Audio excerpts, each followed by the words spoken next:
This is a folder, the gray one, and a folder hierarchy. This is the title of that folder. Inside of a folder, this is a task row. The task row has a task name. Then on each cell, this is a cell and this is a task. So you've got a task in this cell, a task in this cell, but not a task in this cell at the moment. In the asset management milestone, there is no task. Inside of a task row, you also have a classification code, a subtitle, and an entity type. If I edit the row, you see all of that data is available. And the geometry for that row, if it is a task that has geometry, is available here. And inside of this task row, if I open it, you can see then the information requirements. These ones here have got, that's an information group, so a PSET.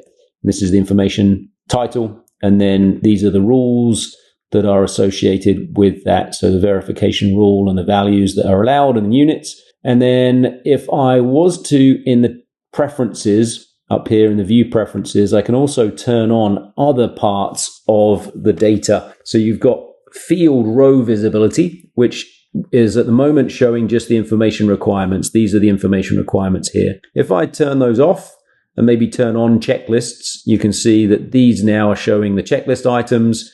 I could show the description. I could show documents that are required and so on. These are all the fields that have been created and come with the project. And I can manage those through this manage task fields. Inside of here, I can add new fields, whether they be data or text or pick lists or URLs and a whole bunch of other things. These become fields that are available on each task.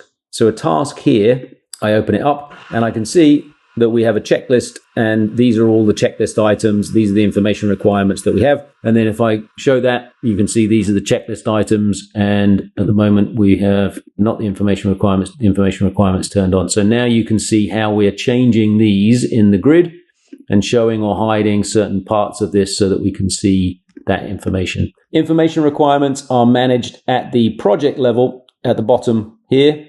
You've got project information requirements. Inside of this panel, all of these project information requirements, you can see the one that had the group or the property set, which is the pset wall common, and the name of that property. I can edit them inside of here by double clicking or clicking on the manage button. And these fields are all searching the data dictionary that has been selected in the main. If I go to the project dashboard, I can then change the settings and I can choose which building smart data dictionaries that we are searching for in classifications and also in the information requirements as well. So we can start to choose those in here. One of the other parts to this is to know that, let me turn off the classification code, is to see that we also have non-model based things in here as well. So here we've got visualization and drawing packages, for example. And if I turn off the information requirements, turn on the documents,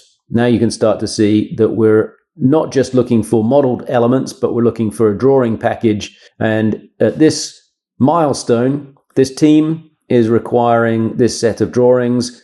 And these are placeholders which you can upload documents into and start managing them or add more placeholders with a specific extension and team. So these items are not model based. So if I look on here, there's not geometry associated with them, and there is just a single image that is created for them as a traditional task would have. Work packages either. So I can choose a work package and that would starts to filter our work packages. So I can see here, this is a specific team's work package, another team's work package, or all of the work, and they are used in the model checking as well to check a work package specifically against a model. Hopefully that's useful.